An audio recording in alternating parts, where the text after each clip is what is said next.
இன்னைக்கு சென்னையுடைய முக்கியமான ஒரு அடையாளமாக மாறி இருக்கக்கூடிய புத்தக கண்காட்சியில் இந்த விருது வழங்குகின்ற சிறப்புக்குரிய நிகழ்ச்சியில் கலந்து கொள்வது உண்மையாகவே மிகுந்த மகிழ்ச்சியை தருகின்றது. இந்த மேடை எனக்கு புது மேடை கிடையாது. அடிக்கடி இந்த மேடைக்கு பல நிகழ்ச்சிகளுக்கு வருகை தந்திருக்கின்றேன். சொல்லப்போனால் இந்த புத்தக காட்சியை நானே சில வருடங்கள் திறந்து வைத்திருக்கின்றேன். பல புத்தகங்களை இதே மேடையிலே வெளியிட்டிருக்கின்றேன். கலைஞர் பொற்கிழி, பப்பாசு விருதுகளை சில வருடங்கள் நானே இங்கே வருகை வந்து அளித்திருக்கின்றேன். முதல்ல இந்த ரெண்டு விஷயத்திற்காக இந்த புத்தக காட்சியை நாம் பாராட்டியாக வேண்டும். முதல் காரணம்,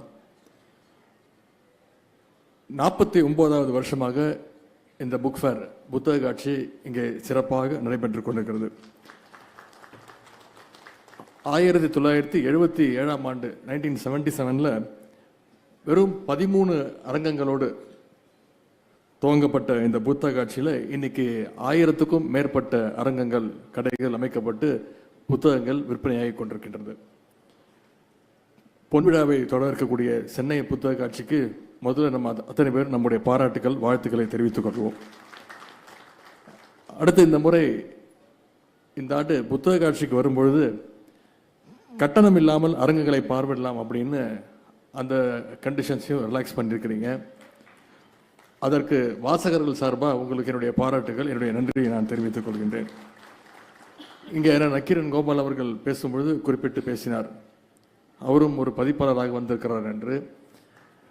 துணை முதலமைச்சர், சட்டமன்ற உறுப்பினர், அமைச்சர், இப்படி எத்தனையோ பொறுப்புகள் இருந்தாலும் ஒரு பப்ளிஷராக இந்த நிகழ்ச்சியில் கலந்து கொள்வது எனக்கு கூடுதல் பெருமை. திராவிட முன்னேற்ற கழகத்துடைய இளைஞரணி நடத்துகின்ற முத்தமிழறிஞர் பதிப்பகம் சார்பாக இதே புக் ஃபேரில் நாங்களும் எங்களுடைய அரங்கங்களை அமைத்திருக்கின்றோம். எங்களுடைய பதிப்பகம் சார்பாக இந்த வருடம் 25 புத்தகங்கள் வெளியிடப்பட்டு அதுவும் இந்த புக் ஃபேரில் சிறப்பாக விற்பனையாகி இருக்கின்றது. அதற்கான களத்தை எங்களுக்கு தந்த இந்த சென்னை புத்தக காட்சிக்கு முதல்ல என்னுடைய பதிப்பாளராக என்னுடைய நன்றியை நான் தெரிவித்துக் கொள்கின்றேன். கடந்த நவம்பர் மாதம் இளைஞரணியின் சார்பாக வள்ளுவர் கோட்டத்தில் நாங்கள் அறிவு திருவிழா அப்படின்ற ஒரு நிகழ்ச்சியை 8 நாட்களுக்கு நடத்தினோம். அறிவு திருவிழாவை முன்னிட்டு பல கருத்தரங்கங்கள், கலை நிகழ்ச்சிகள் எல்லாம் நடந்தது. அதனுடைய முக்கிய பகுதியாக ஒரு வார காலம் ஒரு புத்தக காட்சியையும் நாங்கள் நடத்தினோம். அந்த புத்தக காட்சிக்கு மிகச்சிறந்த ஒரு வரவேற்பு இருந்தது. அதை பார்த்துவிட்டு தமிழக முதலமைச்சர் அவர்கள் சொன்னார், இனிமேல் வருட வருடம் நீங்கள் இந்த புத்தக காட்சியை நடத்த வேண்டும், வருட வருடம் அறிவு திருவிழாவை தமிழ்நாடு முழுக்க நடத்த வேண்டும் என்று முதலமைச்சர் அவர்கள், எங்களுடைய கழக தலைவர் அவர்கள் எங்களுக்கு அறிவுறுத்தி இருந்தார். அந்த அளவுக்கு அறிவு திருவிழாவை நாங்கள் சிறப்பாக நடத்தியிருந்தோம்னா அதுக்கு எங்களுக்கு ரோல் மாடலாக, இன்ஸ்பிரேஷனாக இருந்தது இந்த சென்னை புத்தக காட்சி என்று சொன்னால் அது மிகையாகாது. ஆகவே அந்த நன்றி உணர்வோடு இன்றைக்கு இந்த நிகழ்ச்சியில் நான் கலந்து கொண்டிருக்கின்றேன். இன்றைக்கு இந்த புத்தக காட்சியை பார்க்கும்பொழுது, மக்கள் எல்லாம் இதை பற்றி பேசும்பொழுது, தொலைக்காட்சியில் பார்க்கும்பொழுது, செய்தித்தாளில் பார்க்கும்போது மிகவும் பெருமையாக இருக்கின்றது, மகிழ்ச்சியாக இருக்கின்றது. ஏன்னா முன்னாடிலாம் சென்னையில் விடுமுறைனா எல்லாரும் பீச்சு, மாலு, சினிமா தியேட்டர் அப்படின்னு அங்கே மட்டும்தான் கூட்டங்கள் கூடும். ஆனால் இன்னைக்கு இந்த புத்தக காட்சி தொடங்கிடுச்சுன்னா மக்கள் கூட்டம், அதுவும் குடும்பமாக இந்த புத்தக காட்சியை நோக்கி வருகின்றார்கள். தினமும் திருவிழா போல இங்கே கூட்டம் கூடுகின்றது. மக்கள் ஆர்வத்தோடு வந்து பல புத்தகங்களை பார்வையிட்டு வாங்கி செல்கின்றார்கள். ஒரு பக்கம் நந்தனத்தில் இந்த புத்தக திருவிழாவை நம்முடைய அரசு நடத்துகின்றது. இன்னொரு பக்கம் தமிழ்நாடு அரசு பள்ளிக்கல்வித்துறை அரசின் சார்பாக சென்னை இன்டர்நேஷனல் புக் ஃபேர் அதுவும் நடத்தப்படுகின்றது. நேற்று தான் முதலமைச்சர் அவர்கள் அந்த நிகழ்ச்சியை கலந்து கொண்டு முடித்து வைத்தார்கள். இதையெல்லாம் பார்க்கும்பொழுது இன்னைக்கு சென்னை இந்தியாவினுடைய ஒரு பதிப்பக தலைநகர, பப்ளிஷிங் கேபிட்டலாக இன்னைக்கு உயர்ந்து இருக்கிறது என்று சொன்னால் அது மிகையல்ல. இன்னைக்கு இந்தியாவிலேயே முன்னணி அறிவு சமூகமாக தமிழ் சமூகம் இருக்குன்னா அதுக்கு காரணம் நம்முடைய தமிழ் மக்கள் என்னைக்குமே வாசிப்பை கைவிடாமல் இருக்கிறது தான் மிக மிக முக்கியமான ஒரு காரணம். குறிப்பாக நம்முடைய திராவிட இயக்கத்தை எடுத்துக்கிட்டா பேசியும் படித்தும் எழுதியும் வளர்ந்த இயக்கம் நம்முடைய திராவிட இயக்கம். தந்தை பெரியார், பேரறிஞர் அண்ணா, டாக்டர் கலைஞர் அவர்கள்னு தலைவர்கள் மட்டும் அல்லாமல் அந்த இயக்கத்துடைய தொண்டர்கள் வரைக்கும் இதழ்களை நடத்தியிருக்கிறாங்க, புத்தகங்களை வெளில கொண்டு வந்திருக்கிறாங்க. ஒரு காலகட்டத்தில் 100க்கும் அதிகமான பத்திரிகைகளை நடத்தியதுதான் நம்முடைய திராவிட இயக்கம். எழுத்தை வெறும் பிரச்சார கருவியாக பயன்படுத்தாம மக்களுக்கான ஒரு பகுத்தறிவை, முற்போக்கு சிந்தனையை கொண்டு போய் சேர்க்கின்ற சேவையாக நம்முடைய திராவிட இயக்க தலைவர்கள் செயல்பட்டுக்கிட்டு வந்தாங்க. தந்தை பெரியார் அவர்கள் உலகினுடைய போக்கை மாற்றிய கம்யூனிஸ்ட் அறிக்கையை தமிழில் வெளிக்கொண்டு வந்தாங்க, மொழிபெயர்த்து. அண்ணா அவர்கள் உலக வரலாற்று வீரனுடைய தலைவர்களுடைய கருத்துக்களை எல்லாம் தன்னுடைய தம்பிகளுக்கு கடிதமாக எழுதினார். அண்ணா அவர்கள் அன்றைக்கு பற்ற வைத்த அந்த தீ, அறிவுத்தி இன்று வரை கொழுந்துவிட்டு எழுதுகின்றால் மிகையாகாது. அதனால தான் தீ பரவுகிறது, தீ பரவட்டும் என்று சொன்னால் இன்றைக்கு கூட சில பேர் பயந்து நடுங்குகின்றார்கள். அதே மாதிரி முத்தமிழர் கலைஞர் அவர்கள் எழுதிய நாடகங்களும் இலக்கியங்களும் புத்தகங்களும் தமிழ்நாட்டுக்கென்று ஒரு தனி அரசியல் பாதையை உருவாக்கியது. அறிவுங்கிறது எப்பவுமே வளர்ந்து கொண்டிருக்கக்கூடிய விஷயம். லேர்னிங் ஹேஸ் நோ லிமிட்ஸ் அப்படின்னு சொல்லுவாங்க. அதனால தான் திராவிட இயக்கம் எப்பொழுதுமே புத்தகங்களை, எழுத்தாளர்களை, பதிப்பாளர்களை எப்பொழுதுமே கொண்டாடி கொண்டு இருக்கக்கூடிய இயக்கம் திராவிட இயக்கம்.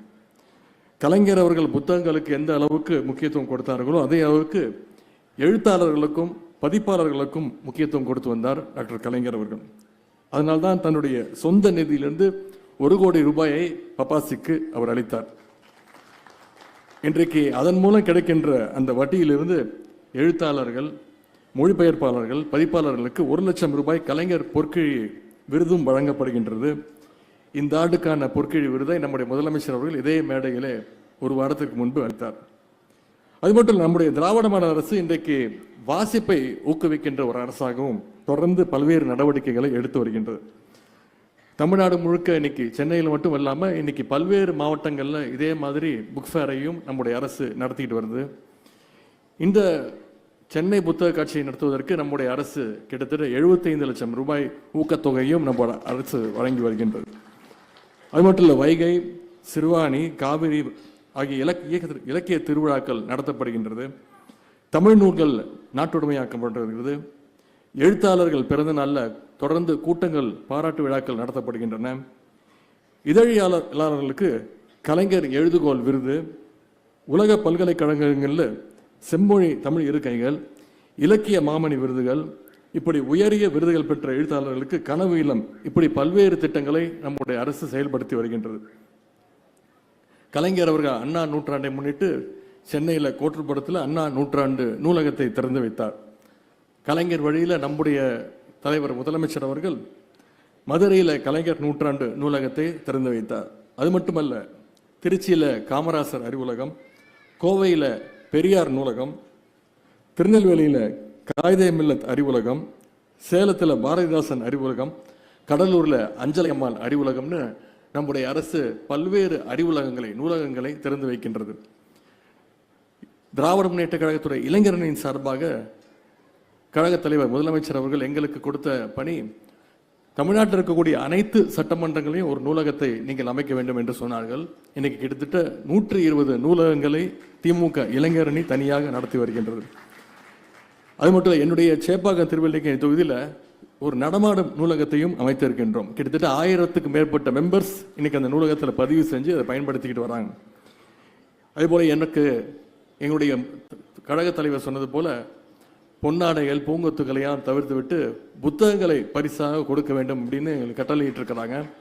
அப்படி வழங்கப்பட்ட புத்தகங்களை இன்னைக்கு தமிழ்நாட்டில் இருக்கக்கூடிய பல்வேறு நூலகங்களுக்கு பரிசாக கொடுக்கின்றோம்.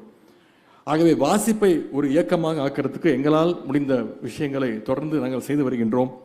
வாசிப்புக்கு உறுதுணையாக இருக்கின்ற நண்பர்களுக்கு தான் இந்த விருதுகளை இன்றைக்கு வழங்கியிருக்கின்றோம்.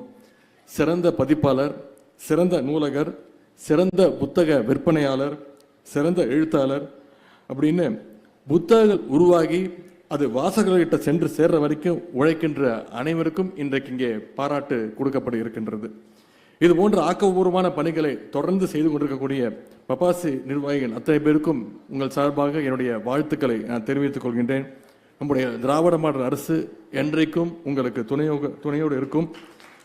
பதிப்பாளர்களுக்கும் படைப்பாளர்களுக்கும் விற்பனையாளர்களுக்கும் வாசகர்களுக்கும் விருது பெற்ற அனைவருக்கும் மீண்டும் என்னுடைய வாழ்த்துக்களை தெரிவித்து இந்த சிறப்பான வாய்ப்பளித்ததற்கு நன்றி கூறி விடைபெறுகின்றேன். நன்றி, வணக்கம்.